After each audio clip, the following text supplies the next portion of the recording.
पनीर पसंदा खाइछन्ति केबे? जदि न खाइछन्ति तेबे एही उपाय तैयारी करंतु। आवश्यक सामग्री पनीर 250 ग्राम, कॉर्नफ्लोर किंबा अरारोट किंबा मैदा 2 चमच, काजू 10 टी, आलमंड 10 टी, कद्दूकस पिस्ता 1 चमच, किशमिश 1 चमच, अदा पेस्ट 1 चमच, टमाटो 5 टी, क्रीम 1 कप, कसूरी मेथी 1 चमच, हिंगु 1 चुटकी, जीरा आधा चमच, लाल लंका पाउडर, हलदी, गरम मसला 1/4 चमच लेखाए, कंचा लंका 3 टी, कटा धनिया पत्र 2 चमच, तेल और लुण आवश्यक अनुसार।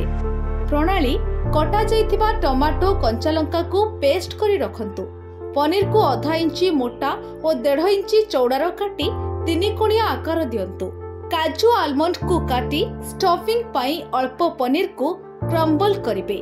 एसबु जिनिस को कंचा लंका सहित मिसा जिवो। एबे एक पात्र रे कॉर्नफ्लोर, अरारोट बा मैदार घोल प्रस्तुत करा जिवो। पनीर खंड को एपरी काटिबे जेपरी तळ भाग लागिथिबो। एथिरे स्टफिंग को पुराई सैंडविच प्रस्तुत करंतु। घोल रे बुड़ाई सबु पनीर खंड को मध्यम आंच रे बादामी रंग हेबा पर्यंत छाणिबे। तेल रे जीरा हेंगु पकाई सेथिरे अदा पेस्ट पकाई भाजंतु। किछि समय परे टमाटो पेस्ट पकाई मिसाइबे।